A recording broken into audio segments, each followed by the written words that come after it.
Hello बच्चों आपका स्वागत है आपके अपने चैनल जिसका नाम है सार्थक कॉमर्स वाला पर।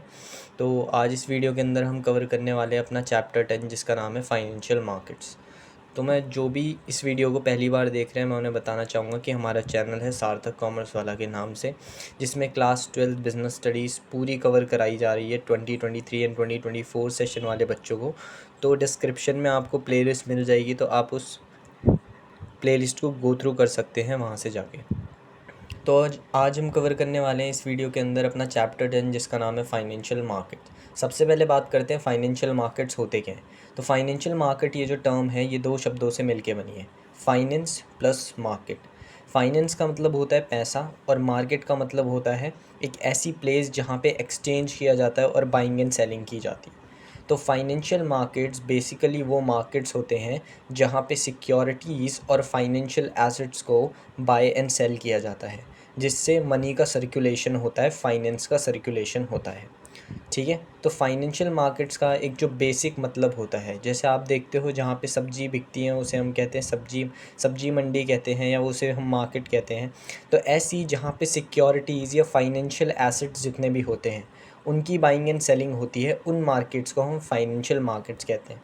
और फाइनेंशियल मार्केट्स इसलिए कहा जाता है क्योंकि जब आप सिक्योरिटीज़ को बाय एंड सेल करते हो या किसी भी अदर सिक्योरिटी को आप एक्सचेंज करते हो तो वहाँ पे फाइनेंस का भी सर्कुलेशन होता है, इसीलिए उन मार्केट्स को फाइनेंशियल मार्केट्स कहा जाता है। तो फाइनेंशियल मार्केट्स वो मार्केट्स हैं जहाँ पे एक्सचेंज किया जाता है सिक्योरिटीज़ को और मनी सर्कुलेट होता है। ठीक है, अब ये तो एक बेसिक मतलब है कि इन टर्म्स ऑफ मार्केट एक बच्चा समझ पाए कि फाइनेंशियल मार्केट क्या होते हैं और यहाँ पे किन चीज़ की बाइंग एंड सेलिंग होती है। लेकिन अगर हम देखें तो बुक्स में आप जनरली देखोगे कि फाइनेंशियल मार्केट्स क्या होता है, कौन पार्टीज़ इसके अंदर होती हैं, उसका एक क्लियर व्यू दिया गया है जो अब मैं आपको अलग से समझाऊंगा। तो बुक में ये बोला गया है कि फाइनेंशियल मार्केट जो है वो एक लिंक की तरह काम करते हैं सेवर्स और बोरोवर्स के बीच में, विच मीन्स ये फाइनेंशियल मार्केट्स एक लिंक की तरह काम करते हैं उन लोगों के बीच में जिन्हें इन्वेस्टमेंट की नीड है, जिन्हें हम बोरोवर्स कहते हैं, और उन लोगों के बीच में जिनके पास इनफ सरप्लस मनी है और वो अपने मनी को कहीं पे इन्वेस्ट करना चाहते हैं या वो कहीं पे उसे लगाना चाहते हैं। ठीक है, तो फाइनेंशियल मार्केट सेवर्स जिनके पास सरप्लस फंड्स हैं और बोरोवर्स जिन्हें इन्वेस्टमेंट की नीड है या फंड्स की नीड है, उन दोनों के बीच का एक लिंक होता है। और फाइनेंशियल मार्केट्स ही वो मार्केट्स हैं जहाँ से बोरोवर्स यानी कि उन बिज़नेस एंटरप्राइजेज़ को, जो बिज़नेस एंटरप्राइजेज़ फंडिंग ढूंढ रहे हैं, उन्हें फंडिंग मिल जाती है। और सेवर्स यानी कि उन लोगों को जिनके पास सरप्लस फंड्स हैं, अपनी इनकम पड़ी हुई है, उनको इन्वेस्टमेंट चाहिए, उन्हें इन्वेस्टमेंट प्रपोजल मिल जाता है। तो इसीलिए फाइनेंशियल मार्केट एक लिंक की तरह काम करते हैं सेवर्स और बोरोवर्स के बीच में। जनरली अब ये सेवर्स होते कौन है, तो ये सेवर्स पूरा हाउस होल्ड सेक्टर ही सेवर है, यानी कि सेवर्स हाउस होल्ड सेक्टर है। हाउस होल्ड सेक्टर जो भी सेविंग करते हैं और जो भी उनकी इनकम सेट असाइड की रहती है अलग से बचा के, वो उस इनकम को क्या करना चाहते हैं, या तो इन्वेस्ट करना चाहते हैं या तो कहीं पे सेव करके रखना चाहते हैं। ठीक है, तो जब वो इन्वेस्ट करना चाहते हैं तो हम ये भी कह सकते हैं कि वही सेवर्स क्या है, हमारे एक तरीके से इन्वेस्टर्स हैं। और बोरोवर्स कौन होते हैं, बोरोवर्स जितने भी बिज़नेस फर्म्स और बिज़नेस एंटरप्राइजेज़ हैं वो सारे बोरोवर्स कहलाते हैं, क्योंकि बिज़नेसेस जो होते हैं, नए नए बिज़नेसेस, वो फंडिंग ढूंढ रहे होते हैं ताकि अपने बिज़नेस में कैपिटल जनरेट कर सकें। तो आप ये भी कह सकते हो कि फाइनेंशियल मार्केट वो मार्केट है जो कैपिटल अरेंज कराता है बिज़नेस एंटरप्राइजेज़ के लिए उन लोगों से जिनके पास इनफ सरप्लस फंड्स हैं, यानी कि इनफ इनकम है सेवर्स के थ्रू या इन्वेस्टर्स के थ्रू। तो ये भी कह सकते हो that financial market act as a link between the investors and the business firms और बिजनेस एंटरप्राइजेस। नाउ अब यहाँ पे एक चीज़ आती है कि ये जो इन्वेस्टर्स होते हैं, जो पैसा लगाते हैं, ये जो पैसा देते हैं, उन्हें सरप्लस यूनिट्स कहा जाता है बिजनेस की लैंग्वेज में। और वहीं जो बोरोवर्स होते हैं, यानी कि जिनको इन्वेस्टमेंट की नीड होती है, उन्हें डेफिसिट यूनिट कहा जाता है। It generally correlates with their activity और विद देयर वर्क, बिकॉज जो इन्वेस्टर्स हैं उनके पास अपना सरप्लस फंड होता है और वो उस सरप्लस फंड को किसे दे रहे हैं, बोरोवर्स को, इसलिए इनको सरप्लस यूनिट्स बोला जाता है। और क्योंकि बिजनेस एंटरप्राइजेस दूसरों से सरप्लस फंड या दूसरों के सरप्लस फंड उठा रहे हैं तो उन पे डेफिसिट चढ़ता जा रहा है, तो इसलिए उन्हें डेफिसिट यूनिट्स कहा जाता है। डेफिसिट मतलब आपने अकाउंट्स में भी पढ़ा होगा एनपीओ के अंदर, और जिन्होंने नहीं पढ़ा इस साल के बच्चों ने, उन्हें मैं बता देता हूँ। डेफिसिट का मतलब एक तरीके से लॉस होता है और सरप्लस का मतलब एक तरीके से प्रॉफिट या इनकम होती है। ठीक है, तो अब आप ये भी फाइनल डेफिनेशन ये बनती है, कंक्लूजन ये निकलता है कि एट ऑल जो सबसे प्रोफेशनल डेफिनेशन है वो ये है that financial market act as a link between surplus units and deficit units. और सरप्लस यूनिट्स किसको बोला जाता है? इन्वेस्टर्स या जो अपने सरप्लस फंड्स इन्वेस्ट करते हैं, पैसा लगाते हैं। और डेफिसिट यूनिट उन सारे बिजनेस एंटरप्राइजेस को कहा जाता है जो इन्वेस्टमेंट की नीड में घूम रहे होते हैं। तो इन दोनों को मिलाता है कौन? Financial market. और फाइनेंशियल मार्केट के थ्रू बोरोवर्स यानी कि डेफिसिट यूनिट्स को अपनी इन्वेस्टमेंट मिल जाती है और सरप्लस यूनिट्स यानी कि सेवर्स को इन्वेस्टमेंट प्रपोजल मिल जाता है जिस पे वो इन्वेस्ट कर सकें अपने इनकम को या अपने पैसे को। ठीक है, ये क्लियर हुआ। तो ये पूरा फाइनेंशियल मार्केट का एक कॉन्सेप्ट होता है। अब आगे हम समझने वाले हैं कि ये फाइनेंशियल मार्केट या ये कैसे चलता है पूरा, ये जो फाइनेंशियल सिस्टम कहते हैं इसे। तो ये जो पूरा फाइनेंशियल सिस्टम है ये वर्क कैसे करता है, तो वो जब मैं आपको समझाऊंगा तो आपको काफ़ी क्लियर व्यू मिल जाएगा। तो फाइनेंशियल मार्केट तो यहाँ तक कोई डाउट नहीं होगा, एब्सोल्युटली श्योर हूँ मैं। तो आगे हम पढ़ेंगे फाइनेंशियल सिस्टम को कि फाइनेंशियली अब चल क्या रहा है, हो क्या रहा है पूरी इकोनॉमी में। ठीक है, अब फाइनेंशियल सिस्टम यानी कि एक पूरा सिस्टम ये सर्कुलेट होता है, ये कैसे चलता है। देखो, सबसे पहले हम बात करते हैं हाउस होल्ड सेक्टर्स की, यानी कि हम लोग जो होते हैं। अब ये जो जितने भी हाउस होल्ड सेक्टर्स होते हैं उनके जो लोग होते हैं उन्होंने कुछ सेविंग्स की होती है या उनकी कुछ इनकम होती है, ठीक है, जो उन्होंने बचा के रखी होती है। अब ये हाउस होल्ड सेक्टर के अंदर जितने भी लोग होते हैं सरप्लस यूनिट कहलाते हैं। क्यों और कैसे, अब मैं समझाता हूँ आपको। हाउस होल्ड सेक्टर के अंदर जितने भी लोग होते हैं, अब जितनी भी इनकम उन्होंने सेव करके रखी है या वो जितनी भी इनकम अलग से उन्होंने बचा के रखी है, उसका वो दो चीज़ें करते हैं। जनरली जो सबसे कॉमन मिडिल क्लास फैमिलीज़ में चलता है कि हाउस होल्ड सेक्टर अपनी सेविंग्स को कहाँ डाल देता है? बैंक्स में डाल देता है, पहला। और या तो हाउस होल्ड सेक्टर क्या करता है, कैपिटल गेन्स के लिए यानी कि 3 या 4 साल बाद एक इन्वेस्टमेंट के तौर पे उन्हें फाइनेंशियल मार्केट्स में सिक्योरिटीज़ में इन्वेस्ट कर देता है, जैसे कि शेयर्स, डिवेंचर्स, ये खरीद लेता है फाइनेंशियल मार्केट्स के अंदर। तो हाउस होल्ड सेक्टर एक तरीके से अपने पैसों को या तो बैंक में जमा कर देता है और या तो उन्हें फाइनेंशियल मार्केट्स में सिक्योरिटीज़ में इन्वेस्ट कर देता है। अब ये जो बैंक्स हैं ये क्या करते हैं, अब जो भी पैसा इन्हें हाउस होल्ड सेक्टर से मिलता है, बैंक्स उन पैसों को या तो किसी थर्ड प्रोजेक्ट में लगा देते हैं, किसी बिजनेस को लेंड कर देते हैं। ठीक है, लेंड ही तो करता है ना बैंक। आपने मैक्रो इकोनॉमिक्स के अंदर भी पढ़ा होगा, जो बैंकिंग चैप्टर था उसमें देखा होगा कि बैंक अपनी इनकम कैसे बनाता है। बैंक पहले लोगों से डिपॉजिट लेता है और फिर उसी पैसे को लेंड कर देता है 2 गुने रेट पे। तो फिर जब ये बिजनेस एंटरप्राइज इस बैंक को 2 गुना रेट देगा तो उसमें से हाफ रेट ये इनको बांट देगा और हाफ रेट की इनकी कमाई हो जाती है। तो आपने वैसे पढ़ा होगा, लेकिन मैंने एक बेसिक व्यू दे दिया। तो बैंक्स और फाइनेंशियल मार्केट्स में जो पैसा अब आया वो पैसा ये किसको देते हैं? बिजनेस एंटरप्राइजेज यानी कि डेफिसिट यूनिट्स को देते हैं। सो बेसिकली इसीलिए बोला जाता है कि फाइनेंशियल मार्केट एक लिंक होता है हाउस होल्ड सेक्टर और बिजनेस एंटरप्राइज का, या सरप्लस यूनिट्स और डेफिसिट यूनिट्स का। तो ऐसे एक पूरा फाइनेंशियल सिस्टम चलता है जहाँ पे हाउस होल्ड सेक्टर या तो अपने पैसे को सेव करता है बैंक में या तो इन्वेस्ट करता है सिक्योरिटीज़ के अंदर फाइनेंशियल मार्केट्स में। और यही बैंक उसी पैसे को लेंड करते हैं बिजनेसेस को या किसी और थर्ड पार्टी को। और ये फाइनेंशियल मार्केट्स में जो पैसा होता है, क्योंकि जिन सिक्योरिटीज़ पे इन्होंने पैसा लगाया वो इन्हीं बिजनेसेस और कंपनीज़ की होती है, तो इन्हीं बिजनेसेस को उससे कैपिटल मिलती है। और फिर जब ये अपना पूरा प्रॉफिट अर्न कर लेते हैं बिजनेसेस, तो ये रिटर्न देते हैं बैंक को, अमाउंट जो भी इंटरेस्ट बैंक ने डिमांड की होती है। और जब भी फाइनेंशियल मार्केट्स में इनकी सिक्योरिटीज़ या बिज़नेस की ग्रोथ होती है तो डिविडेंड दिया जाता है, ठीक है, जो यहाँ जाता है। तो ऐसे पूरा ये फाइनेंशियल सिस्टम सर्कुलेट हो रहा होता है, जहाँ पे कंक्लूजन आप ये निकाल सकते हो कि बैंक और फाइनेंशियल मार्केट्स दो ऐसे एक दूसरे के कॉम्पिटिटर्स हैं जो बिजनेसेस को लेंड करने में एक दूसरे को कॉम्पीट कर रहे हैं। तो बिजनेसेस या तो फाइनेंशियल मार्केट के थ्रू कैपिटल अरेंज करते हैं या तो बैंक के थ्रू लोन ले लेते हैं। तो वो उन पे डिपेंड है कि वो क्या करना चाहते हैं। तो ये पूरा फाइनेंशियल सिस्टम है जो कि मैंने आपको समझा दिया। वैसे बहुत इंपॉर्टेंट नहीं है, लेकिन मैंने आपको क्लियर करवा दिया हर एक कॉन्सेप्ट इसमें। अब बात करते हैं function of financial markets. Financial markets के क्या क्या फंक्शन होते हैं? तो 4 फंक्शंस हैं। क्योंकि मैं फाइनेंशियल मार्केट बहुत ही प्रिस्क्राइब्ड वे में समझा चुका हूँ आपको, इसलिए अब मेरे को लगता है इनको आपको सिर्फ पढ़ने की ज़रूरत है। First, mobilising the savings and channelising it to the most productive areas. यही तो था फाइनेंशियल मार्केट। फाइनेंशियल मार्केट का मतलब ही यही था, सेवर्स और बोरोवर्स के बीच में लिंक बैठाना।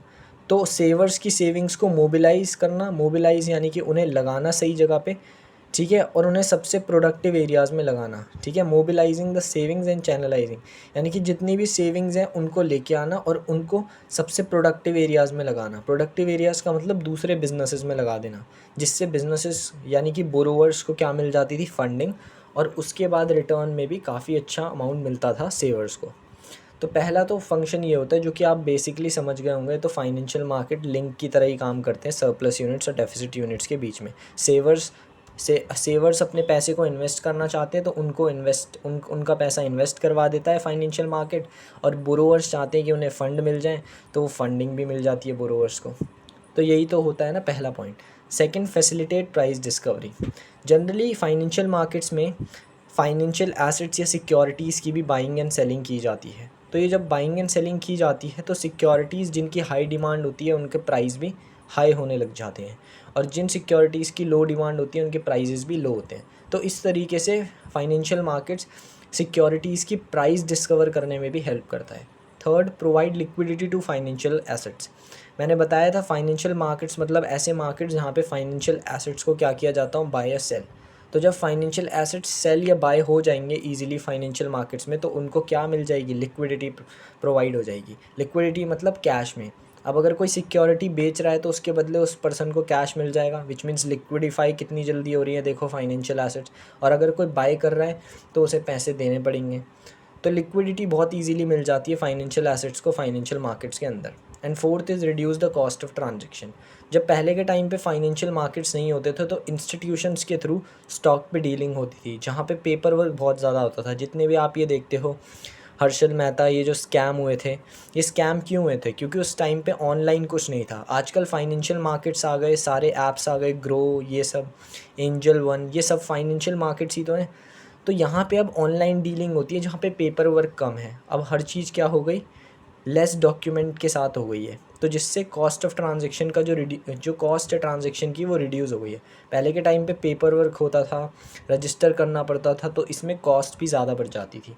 लेकिन अब तो सारी इन्फॉर्मेशन, हर चीज़, कितना शेयर बढ़ रहा है, कितना घट रहा है, किस पे लगाना चाहिए, किस पे नहीं, सब आपको फाइनेंशियल मार्केट्स में ही प्रोवाइड हो जाती है। तो इसलिए कॉस्ट ऑफ ट्रांजैक्शन भी रिड्यूस हो गई है फाइनेंशियल मार्केट्स की हेल्प से। तो ये चार हमारे फंक्शंस थे जो कि अगर आप फाइनेंशियल मार्केट के बेसिक मतलब को लेके चलोगे तो बहुत ईजीली समझ लोगे।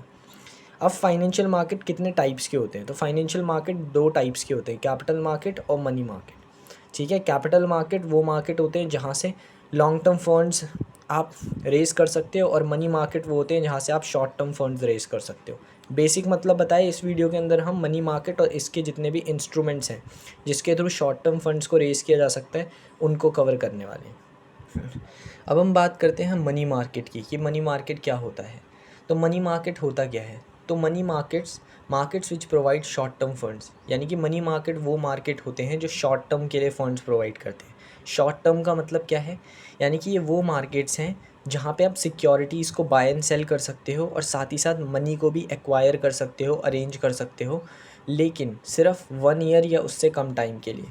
यही मतलब है short term funds. Short term funds का मतलब है छोटे टाइम पीरियड के लिए जिन मार्केट से आप फंड्स रेज कर सकते हो उन मार्केट्स को ही मनी मार्केट्स कहते हैं। और शॉर्ट टर्म का मतलब है फॉर 1 ईयर और लेस देन 1 ईयर। ठीक है, 1 साल तक मैक्सिमम या 1 साल से कम टाइम के लिए जब आपको फंड्स चाहिए हो तो मनी मार्केट बेस्ट है आपके लिए। ठीक है, तो ये होते हैं मनी मार्केट। मनी मार्केट वो मार्केट है जहाँ से आप फंड्स को एक्वायर कर सकते हो शॉर्ट टर्म के लिए, ये शॉर्ट टाइम पीरियड के लिए। तीसरी चीज़, मनी मार्केट जो होते हैं वो एक मेजर सोर्स है वर्किंग कैपिटल को फाइनेंस करने का। अब यहाँ पे वैसे तो बच्चों को बहुत क्लियर हो गया होगा अगर उन्हें वर्किंग कैपिटल का मतलब पता होगा, जो कि मैंने पिछली वीडियो में भी कवर कराया था फाइनेंशियल मैनेजमेंट के अंदर, जो रीसेंट वीडियो थी। तो प्लीज़ अगर आपको इस वीडियो में समझ आता है, जो भी नए स्टूडेंट्स देख रहे हैं या जिन्होंने भी पहले से सब्सक्राइब किया है, और ज़्यादा सपोर्ट करो और जाके डिस्क्रिप्शन पे जाओ, वहाँ पे पूरी प्लेलिस्ट बनी है 36 और 37 वीडियोज़ की, उसे जाके फिर से देखो एक बार, ताकि आपको अगर थोड़ा कंटेंट बेनिफिशियल लग रहा है, समझ आ रहा है, तो आपके, मैं बता रहा हूँ गारंटी कि आपका हर एक कॉन्सेप्ट क्लियर होगा। और जहाँ पे नहीं होता है सीधा आप कमेंट करके बता सकते हो, कोई दिक्कत की उसमें बात नहीं है। ठीक है, तो मनी मार्केट्स जो होते हैं वो बेसिकली एक मेन सोर्स होते हैं फाइनेंस करने का वर्किंग कैपिटल को। अब मैं यहाँ थोड़ा समझा देता हूँ जो बच्चे पहली बार आए हैं। वर्किंग कैपिटल का मतलब होता है वो कैपिटल जिसे शॉर्ट टर्म एसेट्स में इन्वेस्ट किया जाता है। यानी कि वर्किंग कैपिटल वो कैपिटल होती है जिन्हें आप करंट एसेट्स में इन्वेस्ट करते हो। करंट एसेट्स ही तो शॉर्ट टर्म एसेट्स होते हैं। तो वर्किंग कैपिटल को फाइनेंस करने के लिए, यानी कि वर्किंग कैपिटल अरेंज करने के लिए हमें कैसे फंड्स चाहिए होंगे? शॉर्ट टर्म फंड्स ही तो चाहिए होंगे। तो मनी मार्केट हमें कैसे फंड्स प्रोवाइड करता है? Short term funds. तो इसीलिए वर्किंग कैपिटल को फाइनेंस करने के लिए मनी मार्केट हमें क्या करता है? शॉर्ट टर्म फंड्स प्रोवाइड करता है। तो मनी मार्केट एक बहुत अच्छा सोर्स होता है वर्किंग कैपिटल को फाइनेंस करने का। ठीक है। इसके बाद मनी मार्केट की कोई फिक्स जोग्राफिकल लोकेशन या एरिया नहीं होता है, यानी कि money market does not have any fix geographical area. ये जो मनी मार्केट है ये कॉन्स्टिट्यूट, अब बच्चों का सवाल आता है भैया जैसे मार्केट होता है तो सब्जी मंडी का तो मार्केट होता है। नहीं, फाइनेंशियल मार्केट्स का मतलब पता है क्या है? ये जो जितने आप ऐप्स देख रहे हो, ग्रो, एंजल वन, ये सारे एक तरीके के फाइनेंशियल मार्केट्स ही हैं जहाँ पे सिक्योरिटीज़ की बाइंग एंड सेलिंग चल रही है। समझ रहे हो बात? क्योंकि मार्केट का मतलब अब सिर्फ एक प्लेस से नहीं रह गया। मार्केट का मतलब एक ऐसी जगह जहाँ पे बाइंग एंड सेलिंग या एक्सचेंज हो रहा हो। तो ये ऐप्स में भी तो एक्सचेंज ही हो रहा है, सेलिंग और बाइंग हो रही है सिक्योरिटीज़ की।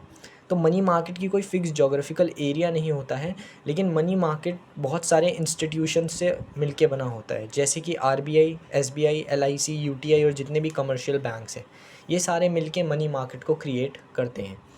ठीक है।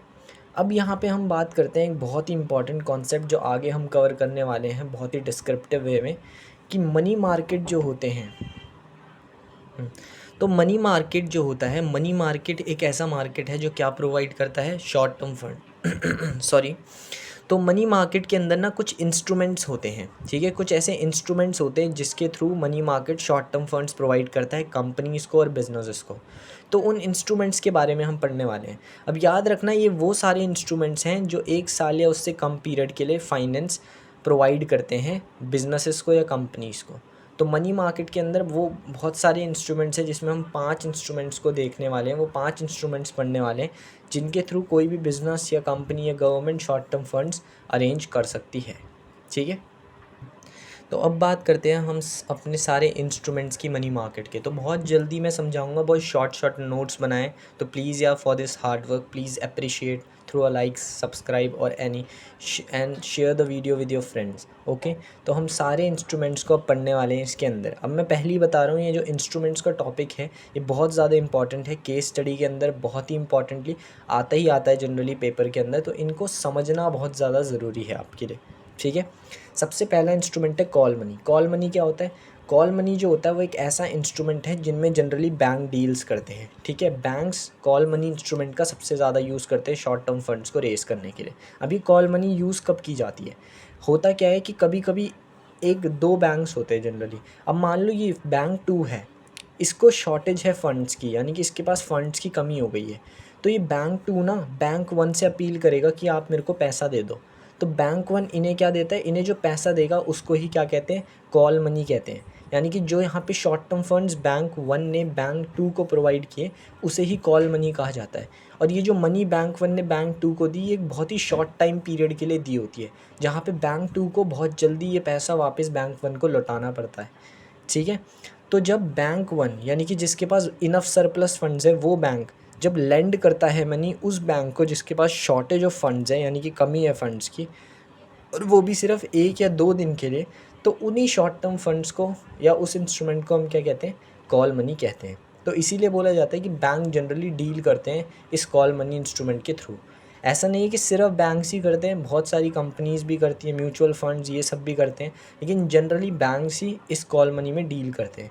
और फिर जिस बैंक ने लेंड किया है ना मनी, और जिस बैंक ने एक्वायर किया है money due to the shortage of fund, वो बैंक इंटरेस्ट भी पे करेगा बैंक 1 को। ठीक है। तो ये चीज़ याद रखना, प्योर एग्जांपल से आपको मैंने क्लियर करवा दिया है। ठीक है। ये सबसे लिक्विड इंस्ट्रूमेंट है, ये याद रखना। अगर कभी भी पूछ लिया जाए कौन सा इंस्ट्रूमेंट सबसे लिक्विड है, सबसे लिक्विडिटी कौन से इंस्ट्रूमेंट में है, तो कॉल मनी सबसे लिक्विड इंस्ट्रूमेंट होता है, क्योंकि इसका मैच्योरिटी पीरियड 2 दिन से 14 दिनों का ही होता है सिर्फ। इट मीन्स कि 2 दिन से 14 दिनों के अंदर दूसरे बैंक को पहले बैंक जिसने उसे पैसा दिया था उसके पैसे वापस करने पड़ेंगे। तो मैच्योरिटी पीरियड क्योंकि इतना फास्ट है, minimum 2 days and maximum 14 days, तो ये बहुत ही कम टाइम पीरियड है। तो इसीलिए इसको सबसे लिक्विड क्या माना जाता है, सबसे लिक्विड इंस्ट्रूमेंट माना जाता है अदर देन कैश।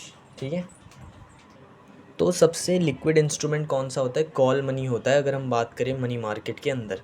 अब कॉल मनी लेने का क्या ऑब्जेक्टिव होता है किसी भी बैंक का, तो मेन ऑब्जेक्टिव होता है किसी भी बैंक का कि वो अपनी CRR यानी कि कैश रिजर्व रेशियो, जो आपने इकोनॉमिक्स या मैक्रो इकोनॉमिक्स के अंदर पढ़ा होगा, to meet the requirement of CRR, यानी कि मेन ऑब्जेक्टिव कॉल मनी को लेने का किसी भी बैंक का ये होता है ताकि वो अपनी CRR यानी कि कैश रिजर्व रेशियो की रिक्वायरमेंट को मेट करवा सकें। और मैच्योरिटी पीरियड कॉल मनी का 2 दिन से लेकर 14 दिनों का होता है, इसलिए ये सबसे लिक्विड इंस्ट्रूमेंट माना जाता है। तो कॉल मनी समझ आ गया होगा। सेकंड जो इंस्ट्रूमेंट है वो है ट्रेजरी बिल। अब ट्रेजरी बिल क्या होता है, ट्रेजरी बिल जो है वो RBI द्वारा इशू किया जाता है। ये इंस्ट्रूमेंट का यूज़ गवर्नमेंट करती है शॉर्ट टर्म बोरोइंग्स को रेस करने के लिए। ठीक है, ट्रेजरी बिल का मैच्योरिटी पीरियड 14 डेज से 364 डेज तक का होता है। ये सबसे सेफेस्ट इन्वेस्टमेंट कंसिडर की जाती है क्योंकि RBI इसे इशू कर रही है इसलिए। और ज़ीरो कूपन बॉन्ड्स भी ट्रेजरी बिल को कहा जाता है, इंपॉर्टेंट है याद रखना, ज़ीरो कूपन बॉन्ड्स कहा जाता है। ऐसा इसलिए भी है क्योंकि ट्रेजरी बिल पे कोई इंटरेस्ट नहीं देना पड़ता गवर्नमेंट को, इसलिए इसे ज़ीरो कूपन बॉन्ड भी कहा जाता है। और ये चीज़ हमेशा याद रखना कि ट्रेजरी बिल हमेशा इशू किए जाते हैं RBI द्वारा डिस्काउंट पे, पर रीपे किए जाते हैं पार पे, यानी कि डिस्काउंट पे इन्हें इशू किया जाता है और रीपे किया जाता है इन्हें पार पे। ठीक है, तो treasury bill is very simple. Third is commercial bill. Commercial bill is equals to bills of exchange. Class 11th में आपने एक चैप्टर पढ़ा होगा बिल्स ऑफ एक्सचेंज, और इस सेशन के बच्चों ने शायद मे बी ना पढ़ा हो क्योंकि बिल्स ऑफ एक्सचेंज कट गया था। तो बिल्स ऑफ एक्सचेंज बेसिकली क्या होता है आपने देखा होगा, या अगर जिन बच्चों ने पढ़ रखा है वो समझ जाएंगे कि जनरली क्या होता है जब भी हम किसी शॉपकीपर के पास जाते हैं और हमने उधार पे उससे सामान लिया तो वो एक बिल बनवाता है। ठीक है, और उस बिल पे क्या करवाता है, हमारे साइन करवा लेता है जो बायर है, जो ख़रीद रहा है उससे क्रेडिट पे सामान, ताकि एक प्रूफ के तौर पे रहें, तो अगली बार जब भी वो बायर आए तो वो उससे पेमेंट मांग सकें उस प्रूफ को दिखा के। उसी को बिल्स ऑफ एक्सचेंज कहते थे अकाउंट्स की लैंग्वेज में, और बिज़नेस में उसी इंस्ट्रूमेंट को कमर्शियल बिल कहा जाता है। तो कमर्शियल बिल मतलब सिंपल बिल, या जिसे बिल्स ऑफ एक्सचेंज आप अकाउंट्स के अंदर पढ़ते थे। कमर्शियल बिल को ट्रेड बिल भी कहा जाता है क्योंकि आप सभी को पता है जितने भी लोग ट्रेड करते हैं, जिनकी शॉप्स होती है, वो बिल्स ही देते हैं अगर आप उनसे उधार पे सामान लेते हो तो। ठीक है, कमर्शियल बिल। अब कमर्शियल बिल के बारे में मैं बताता हूँ। कमर्शियल बिल हमेशा यूज़ किया जाता है क्रेडिट परचेज़ के अंदर। जब भी आप उधार पे सामान लेते हो तो सेलर आपको एक बिल देता है जिसे हम कमर्शियल बिल कहते हैं। कमर्शियल बिल का मैच्योरिटी पीरियड 90 डेज़ का होता है। जिन्होंने अकाउंट्स में भी पढ़ा होगा या जो CA की तैयारी कर रहे हैं उनको पता है कि 3 मंथ्स का उसका मैच्योरिटी पीरियड होता है और बाकी ग्रेस डेज़ होते हैं। ठीक है, कमर्शियल बिल नेगोशिएबल होता है, और कमर्शियल बिल को आप एक तरीके से एक्नॉलेजमेंट ऑफ डेट भी कह सकते हो, विच मीन्स डेट मतलब उधार। तो जब कोई पर्सन उधार पे सामान ले रहा है तो उसको एक्नॉलेज करने के लिए क्या दिया जाता है, बिल दिया जाता है, जिसी को हम कमर्शियल बिल कहते हैं। अगर अकाउंट्स में आप लोगों ने नहीं पढ़ा तो मैं यहीं पे एक बार बता देता हूँ कि ड्रॉर, अब मान लो ये सेलर है, ठीक है, ये कोई शॉपकीपर है और ये परचेज़र है। मान लो ये जो परचेज़र है इसे कोई चीज़ ख़रीदनी थी इससे, और पर इसके पास पैसा नहीं था जेब में, तो सेलर जो है उसने क्या किया, उसने इसे सामान दे दिया और बोला मैं आपको एक बिल ड्रॉ कर रहा हूँ आपके ऊपर, एक यानी कि आपके नाम का एक बिल बना रहा हूँ। तो ये अब जो सेलर है यही क्या बन जाएगा, ड्रॉर बन जाएगा। ड्रॉर मतलब वो पर्सन जो बिल देता हूँ, ठीक है, जो बिल लिखता हूँ उसे ड्रॉर कहते हैं। तो ये सेलर ही कौन होता है, हमेशा ड्रॉर होता है।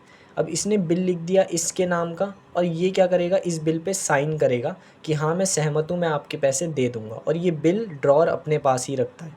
ठीक है, और जो पर्सन जो परचेज़ कर रहा था, जो क्रेडिट पे सामान ले रहा था, वो ड्रॉई होता है क्योंकि उसे ड्रॉर का पैसा देना होता है, पे करना होता है। तो अगली बार जैसे ये आएगा ड्रॉई उसकी शॉप पे अगेन, तो ये जो ड्रॉर है ये एज अ प्रूफ ये बिल दिखा देगा जिस पे इसके साइन होंगे, और फिर इसे याद आ जाएगा ड्रॉई को कि इसे एक पेमेंट करनी थी, एक लाइबिलिटी पे करनी थी, जिसको ये पे कर देगा। ठीक है, तो इसे ही हम क्या कहते हैं, कमर्शियल बिल कहते हैं। जनरली अकाउंट्स के अंदर भी हमने काफ़ी देखा हुआ है। फोर्थ आता है कमर्शियल पेपर। तो फोर्थ इंस्ट्रूमेंट है कमर्शियल पेपर। कमर्शियल पेपर सबसे पहले इंडिया में 1990 के अंदर आया। ये एक अनसिक्योर्ड प्रॉमिसरी नोट होता है। अब बच्चों ने अकाउंट्स में प्रॉमिसरी नोट भी पढ़ रखा होगा। प्रॉमिसरी नोट मतलब एक वो डॉक्यूमेंट जो कोई भी ड्रॉई देता है, यहाँ पे मतलब ड्रॉई देता है और उस एक प्रॉमिस करता है कि मैं आपकी जो पेमेंट मुझे देनी है वो दे दूँगा। तो कमर्शियल पेपर एक अनसिक्योर्ड, यानी कि सिक्योर्ड नहीं होता, ये एक अनसिक्योर्ड प्रॉमिसरी नोट होता है। कमर्शियल पेपर का मैच्योरिटी पीरियड 3 से 12 मंथ्स का होता है और कमर्शियल पेपर जनरली वही कंपनीज़ इशू करती हैं जिनकी एक अच्छी रेपुटेशन होती है, जिनकी एक अच्छी गुडविल होती है, वही इशू कर पाती हैं कमर्शियल पेपर को। ठीक है, अब कमर्शियल पेपर में एक बहुत ही इंपॉर्टेंट टॉपिक आता है छोटा सा, जिसका नाम है ब्रिज फाइनेंसिंग। अब ब्रिज फाइनेंसिंग क्या होता है? तो जब भी एक कंपनी अपनी फ्लोटेशन कॉस्ट, अब जिन बच्चों को फ्लोटेशन कॉस्ट नहीं पता मैं वो बता देता हूँ। फ्लोटेशन कॉस्ट का मतलब होता है कि जब भी आप अपनी सिक्योरिटीज़ को इशू करते हो, जैसे कि शेयर्स, तो शेयर्स को इशू करते समय जितने भी आपके प्रिलिमिनरी एक्सपेंसेस आते हैं या डॉक्यूमेंट्स के ऊपर या अंडर राइटिंग एक्सपेंसेस आते हैं, वो सारी आपकी फ्लोटेशन कॉस्ट होती है। तो जब एक कंपनी शेयर्स को इशू करती है तो जो उनकी जब फ्लोटेशन कॉस्ट आती है, जब एक कंपनी अपनी फ्लोटेशन कॉस्ट को बियर करने के लिए, ठीक है, कमर्शियल पेपर का यूज़ करती है, इस इंस्ट्रूमेंट का यूज़ करती है अपनी फ्लोटेशन कॉस्ट को पे करने के लिए, तो उस प्रोसेस को हम ब्रिज फाइनेंसिंग कहते हैं। क्योंकि यहाँ पे कंपनी क्या कर रही है, एक लॉन्ग टर्म फाइनेंस या एक लॉन्ग टर्म सोर्स को की कॉस्ट को पे करने के लिए एक शॉर्ट टर्म फंड का इस्तेमाल करती है। अब क्योंकि शेयर्स क्या होते हैं, शेयर्स से एक कंपनी कैपिटल जनरेट करती है, तो ये लॉन्ग टर्म सोर्स होता है कैपिटल जनरेट करने का, और कमर्शियल पेपर एक शॉर्ट टर्म फंड होता है, यानी कि शॉर्ट टर्म के लिए फ़ंड। तो जब एक कंपनी अपनी फ्लोटेशन कॉस्ट को कमर्शियल पेपर के थ्रू पे करती है, तो उसी प्रोसेस को हम ब्रिज फाइनेंसिंग कहते हैं। तो एक कमर्शियल पेपर वेरी इंपॉर्टेंट है, इससे जनरली क्वेश्चन में आ जाता है। ठीक है, fifth is certificate deposits. Very simple, certificate deposits क्या होता है? बैंक इशू करते हैं सर्टिफिकेट डिपॉजिट्स। जैसे कि मैं एक सिंपल सी बात बताऊं, तो जब भी आप कभी भी पैसे जमा कराते हो बैंक में, तो बैंक आपको एक स्लिप देता है उसके बदले में एज अ प्रूफ। ठीक है, उसी को सर्टिफिकेट डिपॉजिट कहा जाता है। लेकिन यहाँ पे जो हम सर्टिफिकेट डिपॉजिट्स के बारे में पढ़ने वाले हैं, वो हम एक अलग सेंस में देखने वाले हैं। कैसे? बेसिकली पहले हम इसके बारे में पढ़ लेते हैं कि सर्टिफिकेट डिपॉजिट जो है वो बैंक द्वारा इशू किए जाते हैं। दूसरा, ये एक बियरर सर्टिफिकेट है, यानी कि सर्टिफिकेट डिपॉजिट जिसके हाथ में चले गया, अब वो उसका हो गया और वो बैंक से पैसे निकाल सकता है, चाहे एक्चुअली में उसने पैसे जमा नहीं किए हों। तो एक बियरर सर्टिफिकेट है, यानी कि जिसके हाथ में चले गया ये सर्टिफिकेट उसका हो जाता है। Third, it is issue against deposit of companies. अब ये अंतर होता है सर्टिफिकेट डिपॉजिट्स में और बैंक स्लिप के अंदर। ठीक है, जब कोई भी पर्सन बैंक में पैसे जमा कराता है तो उसे बैंक स्लिप मिलती है, ठीक है, प्रूफ के तौर पे। तो जैसे जब एक पर्सन जो है ना, जब एक पर्सन डिपॉजिट करता है बैंक में अमाउंट, तो उसे ना बैंक स्लिप दी जाती है बैंक के द्वारा। तो वो बैंक स्लिप जो होती है ना, वो एक इंडिविजुअल को दी जाती है। लेकिन जब कंपनीज़ अपने डिपॉजिट्स करती हैं बैंक के अंदर, तो उन्हें ये सर्टिफिकेट डिपॉजिट दिया जाता है एज अ प्रूफ कि इस कंपनी ने हमारे बैंक में इतना अमाउंट डिपॉजिट किया है। तो जब भी वो कंपनी को उतना पैसा निकालना होगा या कुछ पैसा भी निकालना होगा, तो वो उस सर्टिफिकेट डिपॉजिट्स को दिखाएगी और उसके थ्रू बैंक से अपना पैसा ले जाएगी। तो ये यही लिखा हुआ है, it issue against deposits of companies, यानी कि सर्टिफिकेट डिपॉजिट जो है वो कंपनीज़ के डिपॉजिट्स के अगेंस्ट इशू किया जाता है एक बैंक के द्वारा। अब ये जो सर्टिफिकेट डिपॉजिट्स हैं, इनका मैच्योरिटी पीरियड 91 डेज़ से 1 ईयर तक का होता है, यानी कि 91 डेज़ से 1 ईयर तक कंपनी जो है अपने पैसे को क्या कर सकती है, निकाल सकती है। और यहाँ पे मैंने एक एग्ज़ाम्पल के थ्रू समझाया भी है कि जब एक कंपनी डिपॉज़िट करती है अपना कुछ पैसा बैंक के अंदर, तो बैंक उसे बदले में क्या देता है, सीडी देता है, सर्टिफिकेट डिपॉज़िट, जिसके थ्रू जब कंपनी को अपना पैसा निकालना होगा बैंक से, तो वो वापस इसे ये सीडी दिखाएगी और एज अ प्रूफ बैंक समझ जाएगा कि इन्होंने हमारे बैंक में इतना पैसा जमा किया था और इन्हें इतना देना है। ठीक है, तो यहाँ पे हमारे जितने भी मनी मार्केट के इंस्ट्रूमेंट्स थे वो सारे क्लियर हो जाते हैं पूरी तरीके से। तो मेरे को लगता है आपको काफ़ी अच्छे से समझ आ चुका होगा। अगली वीडियो में हम कैपिटल मार्केट और उसके इंस्ट्रूमेंट्स को समझेंगे, ठीक है, और जल्दी इसी चैप्टर को भी ख़त्म करेंगे। ठीक है, तो होप करता हूँ वीडियो आपको पसंद आई होगी। पसंद आई होगी तो प्लीज़ लाइक कर देना यार, चैनल को सब्सक्राइब कर देना और अपने दोस्तों के साथ शेयर करो यार, क्योंकि नए व्यूज़ आ रहे हैं यार अभी। और प्लीज़ शेयर तो ज़रूर ही कर दो, ताकि उन्हें भी थोड़ा बहुत अंदाज़ा हो जाए यार कि बिज़नेस के लिए भी एक स्पेशलाइज्ड चैनल आ चुका है अब। ठीक है, मैं जानता हूँ और भी चैनल्स हैं, बहुत बड़े बड़े टीचर्स हैं, लेकिन मेनली मेरे को लगता है बिज़नेस का कंटेंट जिस तरीके का मैं दे रहा हूँ वो बहुत ही एक यूनिक है और बहुत ही एक अंडरस्टैंडेबल वे में, जिससे बच्चे कनेक्ट कर सकते हैं, क्योंकि उन्हें ये भी मिल जाता है कि कैसे अपने आंसर को प्रेजेंट करना है। ठीक है, तो प्लीज़ यार वीडियो को अप्रिशिएट करो by giving a like, by giving a subscribe और by sharing the videos. Okay, bye. है।